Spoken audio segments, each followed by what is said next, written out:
What is going on, guys? DBG here, and this is going to be a little bit of a controversial video. This is going to be my top 10 most overrated cards in NBA 2K21 MyTEAM. These are cards that a lot of people think are good. I think they suck. These are all guys that I've used. Either I think they suck, or I think that people rate them a million times better than what they should be. So this is from a combination of a few things.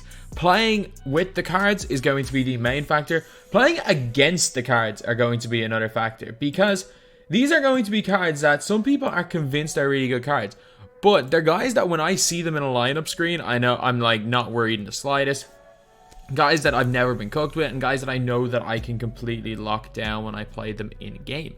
And these are all cards that are either expensive for what they are, or cards that people constantly ask me whether they should go and pick them up or not, and just cards that I just feel are overrated.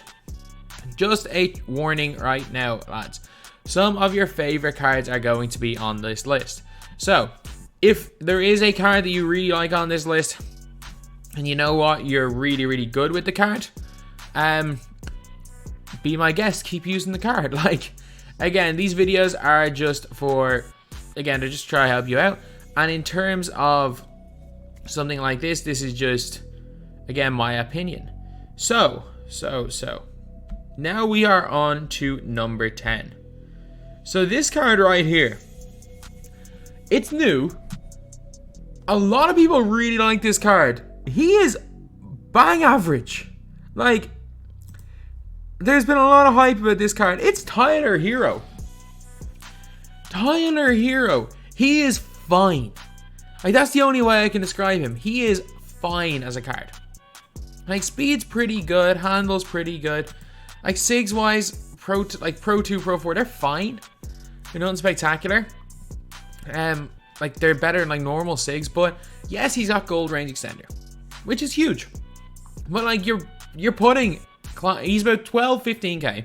You're also having to go and put clamps on him, so he's not good off rip. He doesn't get quick first step either, so he doesn't come with 2 key badges. Yes, he can shoot the ball really well, and that's really it. That was really it. Like, his ability to create off the dribble is fine. It's nothing spectacular on either gen, and he's a decent card. But I mean, I've came up against him so many times in this since he's come out. Since Friday, I'd say 1 every 3 games I come up against Tyler Hero. The guy is just decent. Like, there is nothing separating Tyler Hero. Actually, there's nothing celebrating Tyler Hero. Like, Nick Anderson's just better than Hero. He's just objectively better than Tyler Hero. Comes with the bronze clamps. Comes with the same range extender. Equally as good a shooter, equally as fast. Dribble SIGs are worse, but he's significantly cheaper. And is also doesn't have a 6'3" wingspan, making him literally worthless at getting in lanes. Tyler Hero is fine. Trust me, he's fine. But people have hyped him up to be like this god tier budget card, and he's good enough. He's not going to be the Jeff Petrie of 2K21. That's the way people are hyping him up. I have come up against Tyler Hero. I'm just gonna have a look at some really like good budget players here. Let's just say Tyler Hero versus... I've come up against Tyler Hero more often than I've come up against Nick Anderson. Nick Anderson's better. I've come up against Hero more times than I've come up against Bingo Smith. Bingo Smith is just way better. So, a decent card that has been very much... I get it, he's a hype player because in real life, but he is just very overhyped in game as well. But he is still not the worst value player in the world. Not great value, but not the worst player. So he is in here at number 10. That is why he is low on this list. At number 9, we have got Diamond Kevin Durant. The pink diamond's incredible. The diamond card, I mean, he's only got bronze range, non-upgradable. Non-upgradable bronze clamps. So quick first step is fine. 6'9", so I think, is this one 6'10"? Yeah, so he's actually an inch smaller than the Idol's Kevin Durant. So he's not even the same height as the pink diamond one. He's got no hotspots on the wings, which are... Actually, to be fair, he's got bronze range, so... the corners probably are the most important spots to be hot from. He's still got okay height. Strength isn't... His strength is not there, 64. Rebounding's poor. He's just a guy that doesn't really... He's still expensive. He's still over 40, 50k. And I mean, there is nothing. Like, there is not a single thing in game that he does better than Glenn Robinson. Like, there is literally nothing that Kevin Durant does better than Glenn. And he's the same price, if not more expensive. Kevin Durant, again, was a decent card when he came out. The amount of people I still see using him now and spending a whole bunch of MT on him is crazy to us. And that's why he's on this list at number 9. At number 8 is a next-gen god. This guy is a liability on current gen. Ja Morant Diamond. Ja is not very good on current gen. Only 2 hotspots. If you're not in either of these 2 spots, to be fair though, that's where he's going to be shooting most of the time. If you're not in either of those 2, he's not going to make a shot. He's got non-upgradable bronze range. He comes with gold quick first step, which is decent, but there are a lot more Hall of Fame quick first step players. He's got no defensive badges and can't get any defensive badges. He's got good enough, but not unbelievably good speed. Like 92 is more than good enough, but it's not like it's a Westbrook or a Wall.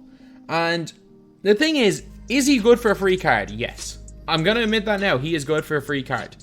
In terms of overrated, though, I had people in my point guard tier list. I put him in B tier, which is exactly where he belongs. Talking about how they believe that Ja Morant is a borderline S tier point guard. Like, Ja's fine, but he's just objectively not as good as Russell Westbrook.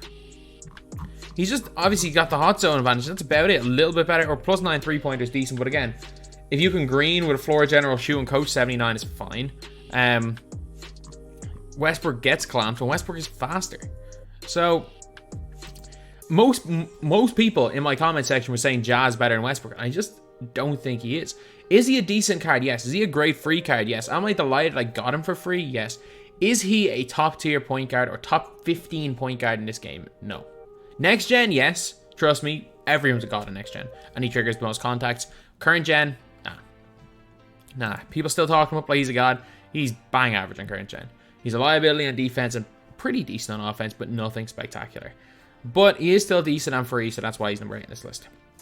And number 7, current gen only, LeBron James Diamond. LeBron James Diamond. He is very good in the right hands. If you know what you're doing, with LeBron James, this guy is a beast. But how many people will be able to use this card effectively?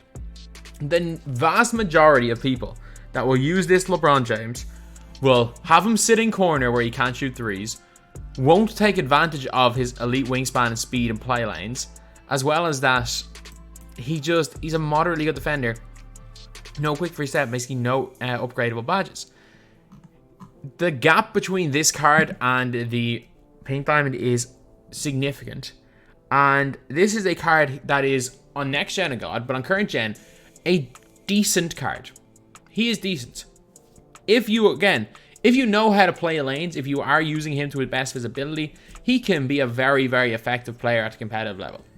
However, if you are even someone of my standard, I don't know how to use this card.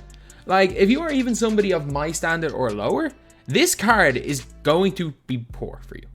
Not only that, he can be a liability on the offensive end. He doesn't do much. Like, if you're not sprinting the floor, abusing showtime, abusing or playing lanes at an elite level and running the break a lot, he doesn't do much. He does almost nothing in the half court. But yet still, he was over 100k the last time I checked. He's still really, really expensive. All this time later, partially because he's LeBron James, partially because people still think this card is incredible. Then we're on to number 6, and people still in my comment section ask me, is it worth locking in for this guy? So I have to put him on the list. It's Bobcousy. The fact that people still in December are wondering if they should get Bobcousy in my team just kind of sums it up.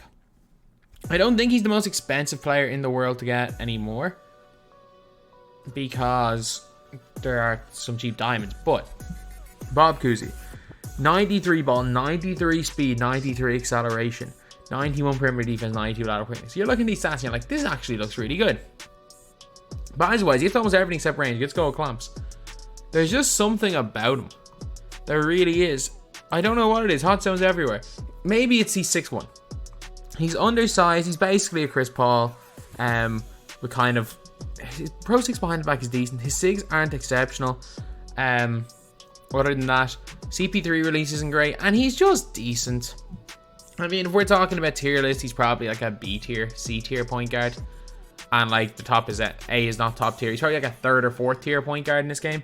And the fact is, he's still one of the most... He might actually be the most expensive point guard. Maybe not, apart from John Wall. And with the original owners players, he might be the toughest point guard to get. And I still see people wondering if they should lock in their expensive players to get this guy. Was he great in the game day one? Yes. Was he great when he was badge list? Yes. Is he great now? Not really, to be honest. So that's why he's number 6. At number 5 is Ray Allen.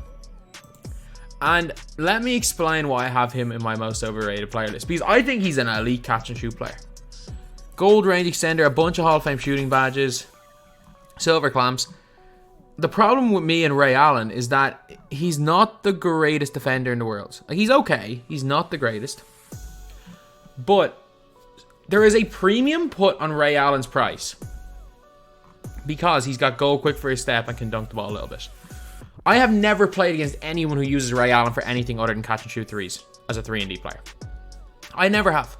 Like, not once this year have I seen anyone use Ray Allen for anything other than catch and shoot. Yes, he can do a bit more. I have never seen anyone even try to do more with Ray Allen than simply catch and shoot. So for that reason, everyone's using Ray Allen in the exact same way as they would use this Klay Thompson, who's significantly cheaper.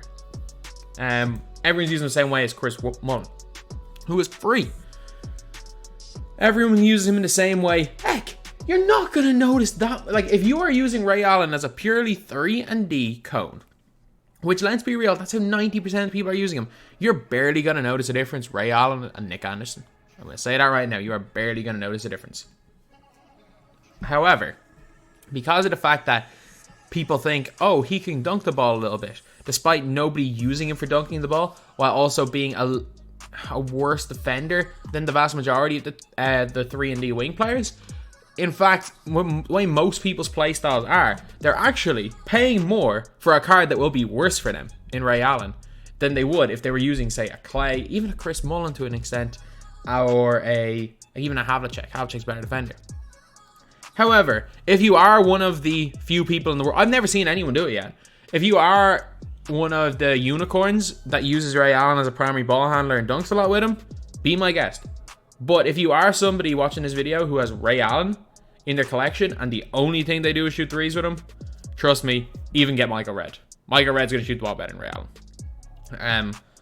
Go get yourself like a Michael Redd. Go get yourself a Klay, Havlicek. They're going to play that 3-and-D role better.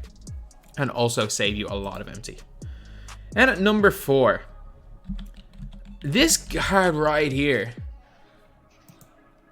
I hated him when I used him.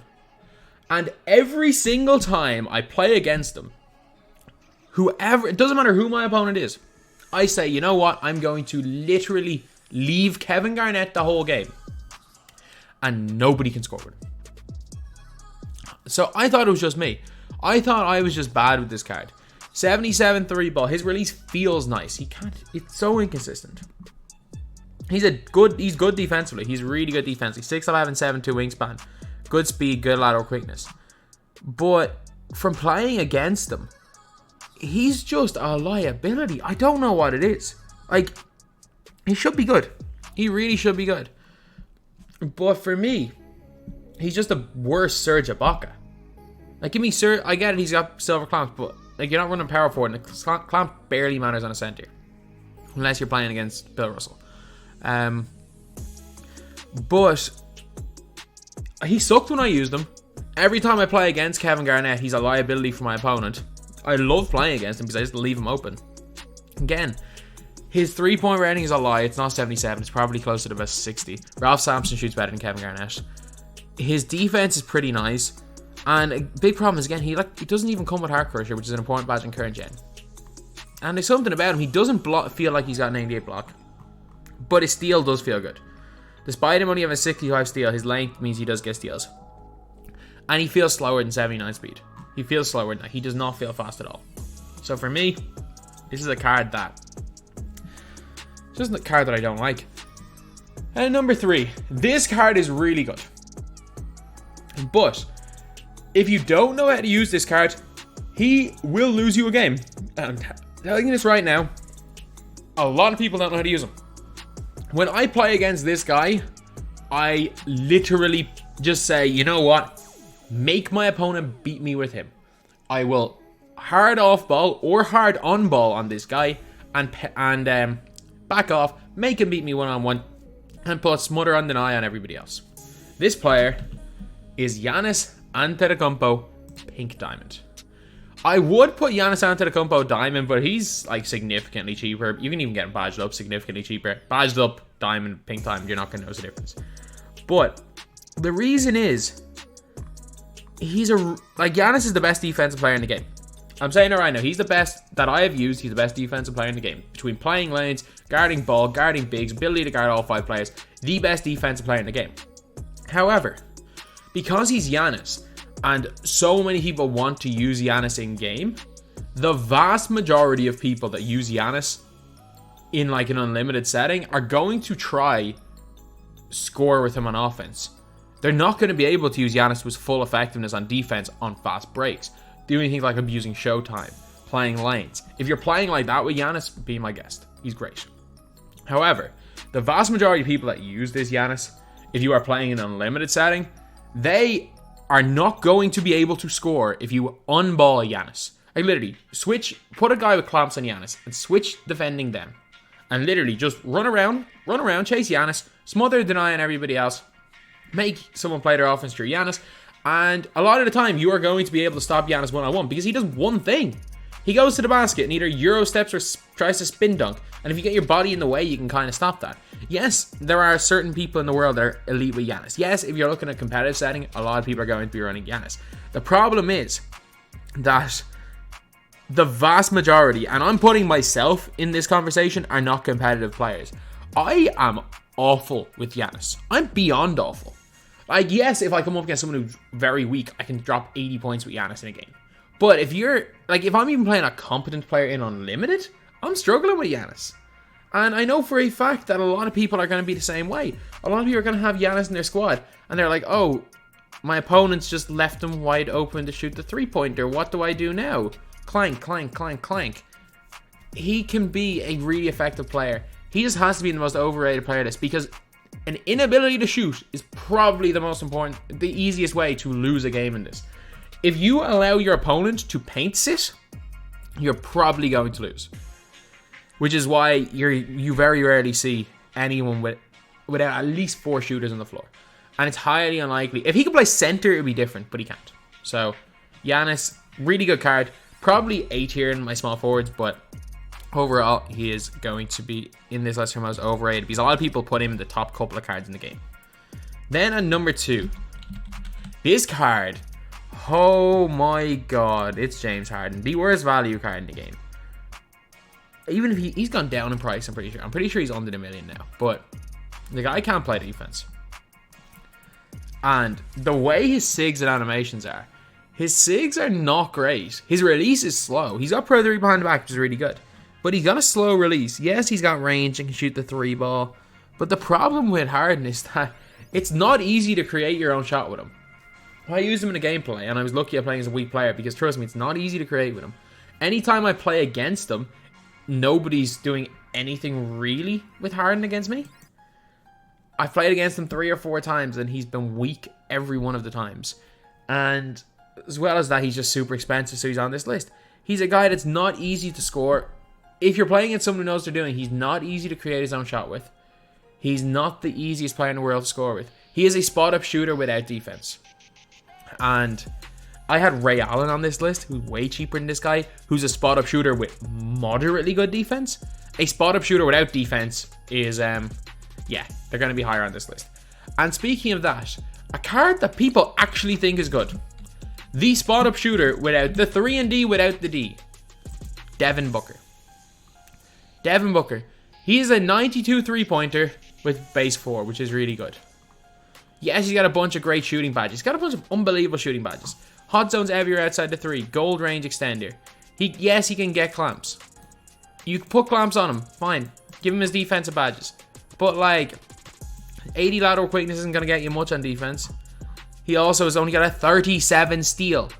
We all know that if you give a player Hall of Fame Intimidator and 99 steal, they still struggle to catch the ball. What do you think is going to happen with a 37 steal? He will not steal the ball. He will not play defense. Jump shot. His jump shot's fine. Base 4 is fine. Dribble 6 non-existent, but you know what's not the most important thing. However, I put Tyler Hero on this list as an Amethyst player. Give me Tyler Hero. No, I'm not going to say give me Tyler Hero over Devin Booker, but they're the same. They're the same. Like, a little bit longer wingspan for Booker. A little bit better dunking for Hero. Yeah, Booker gets quick for his step. Hero gets better sigs. Like, they're equally as good. Neither of them are great. Give me Nick Anderson over both of them. But yeah, Devin Booker still, not only, if he was just an expensive player because he locked in for a set, I'd be fine about it. But every year Devin Booker has hype. His Opal last year has hype. Every year there is hype around Devin Booker. And I'm telling you right now, this card, you are going to have more success from a 1k MT Nick Anderson than this card. And for that reason, especially because, like, Harden's only expensive because of his rarity. Harden could easily be number 1 on this list as well, but most people know Harden's not great. People still think Devin Booker is this really good card. I think people were commenting on my tier list that Devin Booker, I'm not even sure if he was on the tier. I don't think he was on the tier list. He was, or he was, whatever. He's low enough and people were saying he should have been higher. I'm telling you, this card's not it. This card is not it.